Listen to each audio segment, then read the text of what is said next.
Sa Malolos, Bulacan, ang maingay daw na inuman na uwi sa rambulan sa video na ito. Makikita ang mga tao na nagkakagulo at maririnig ang sigawan at murahan.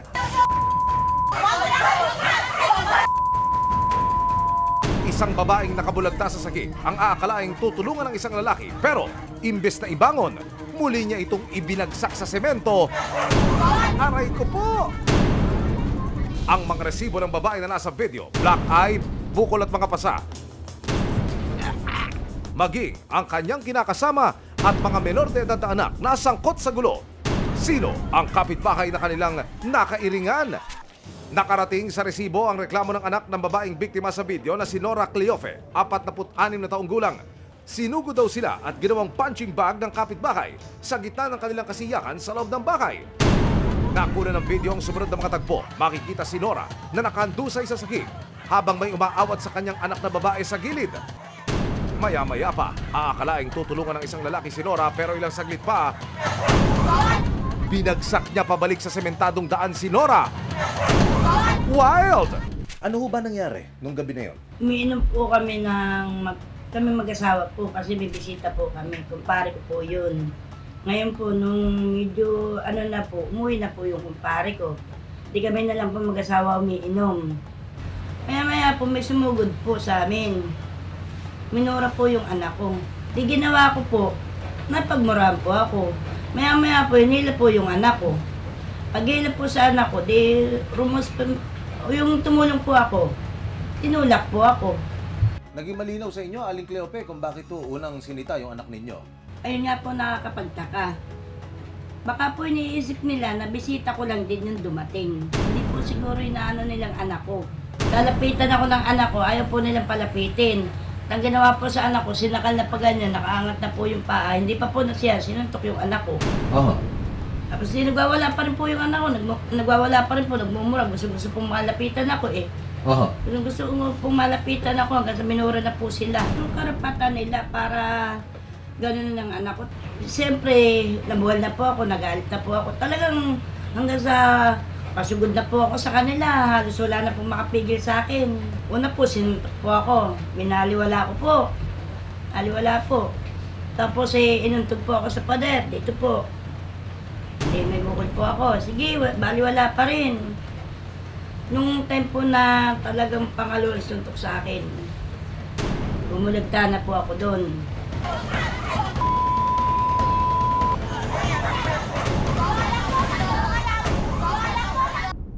Ang kanyang kinakasama to the rescue sana, napurukan din.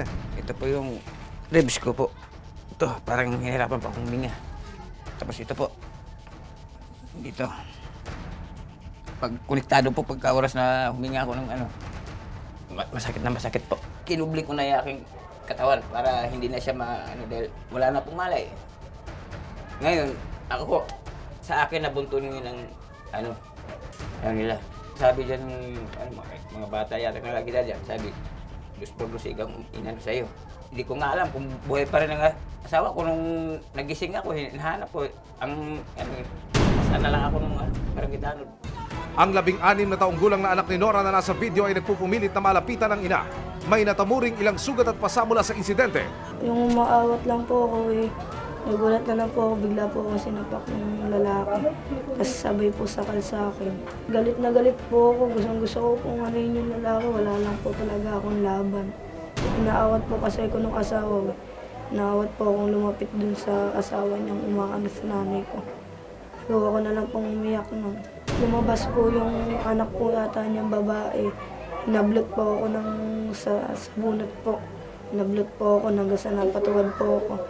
Naano ko din po siya, kaya po nalabanan ko na. May mga pasanga po ako. Ito po yung bakas ng sakal. Ito po. Hanggang dito po yung maga. Isang pader lang ang namamagitan sa bahay ng dalawang panig. Kaya naman habang kapanayam namin ng asawa at anak ni Nora, dahil nagkakarinigan at bago pa magkainitan ulit, itinigil muna namin ang interview kay Nora.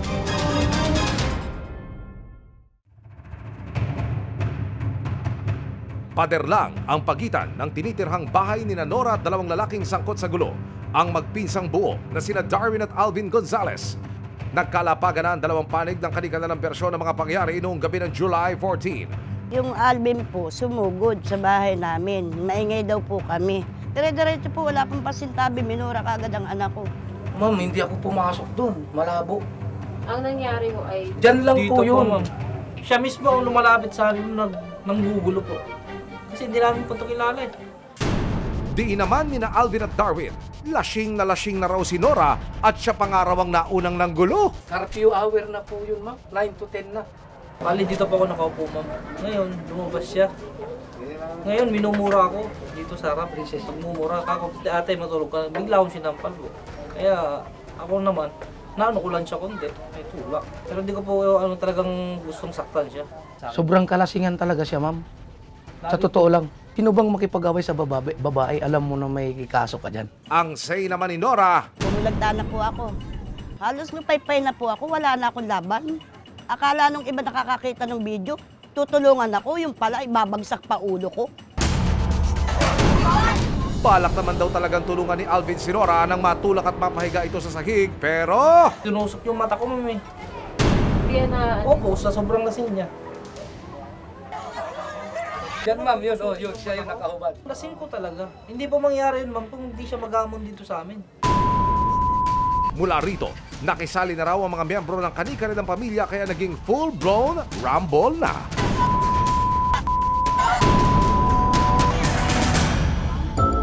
Ano nga ba ang say ng kanilang punong barangay? Yung lugar na yon dati isa sa pinakatahimik na lugar dito sa amin lugar. Ngayon yung mga tao mismo ang nagsasabi na sa akin na, Kapitan, dumating lang sila dito sa lugar na yon, gumulo na yung lugar namin.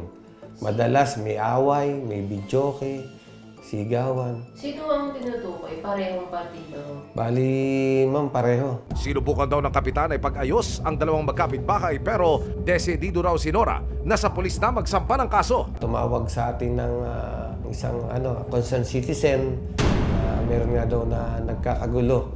Kaya nung sinabing doon, hindi na ako nagulat. Pero siyempre dahil dala ng tungkulin, tumawag ako nung kagawad, dala niya yung mga barangay tanod namin. Pagdating naman sa outpost, ang gusto nila sa pulis magharap. Nitong July 18, sa payo ng Malolos PNP, sinamahan ng resibo sa ospital sina Nora para kumuha ng medical certificate mula sa medico legal. Ito raw ang kanyang pangakawakang resibo para makapagsampa ng kaso laban sa mga nanakit sa kanila. Ito pong kinuha ko na ito, mga certificate, para po yung mga ginawa sa amin mag-iina, pati sa asawa ko. Kailangan ko po ito para mag-file ng kaso, ng demanda, para sa taong nang bugbog sa amin. Gusto ko lang po, yung taong nang bugbog sa amin, ay hindi na maulit na gawin pa sa iba ang ginawa sa amin na mag-iina at sa asawa ko. Wala nang ibang masaktan pa. Ayon sa medical legal certificate ni Nora, dalawa niyang anak at kanyang kinakasama, minor physical injuries lang ang natamo nilang magkakaanak. Sa ilalim ng batas, hanggat hindi serious physical injuries ang natamo ng complainant, hindi na agarang maipakukulong ang inireklamo pero maaaring sampakan sila ng kasong physical injury at paglabag sa Violence Against Women and Their Children Act. At para magawa ito ni Nora, kailangan niya muna ng certificate to file action mula sa barangay at Lupon matapos mag-hearing dito. Kaya nitong Miyerkules, kasama ang resibo, nagtungo si Nora sa barangay hall para magpa-blatter at formal lang mag-straight hook ng reklamo. Ang inaasahan ko na lang po, magkaroon ng ustisya at katarungan nangyari sa amin. Sana naman po huwag mabaliwala. Ito pong tao na to hindi na tao eh. Demonyo na po. Bakit yung po nasabi yun? Papatay na po gagawin sa akin eh. Kita po nyo, nung ibinaldog ang ulo ko, pumwesto pa. Sina Darwin at Alvin naman nag-counterpunch ng kanilang reklamo laban sa pamilya ni Nora. Kasi ang gusto din namin kung maayos na lang. Ganon din po ang gagawin namin kasi may anak akong maliliit. Nagka-trauma yung anak kong 5. Child abuse din po ang kaso nila sa amin. Mayroon po kami. Para sa kapitan ng barangay, dahil ayaw mag-peace be with you ng magkapitbahay, nagkakaroon na ng pagdinig sa kanilang barangay sa lalong madaling panahon. Ang gagawin naman ng barangay, i-schedule yung kanilang patawag na magkakaroon tayo ng 3 patawag sa kanila hanggang sa ililipat natin sa Lupon. Pag hindi sila nagkaayos doon, doon mag-i-issue ang barangay ng certification to file action para kung sino yung gustong magdemanda. Akyat na sila ng korte. Kapag napatunayang may grounds, posibleng makarap sa kasong physical injury at paglabag sa Violence Against Women and Their Children Act ang mga kapitbahay ni Nora. Ang magkakapitbahay kailangan may konsiderasyon sa isa't isa. Pairalin ng respeto at kung maaari, huwag idaan sa bote ang usapan para ang gulo at karahasan ay maiwasan.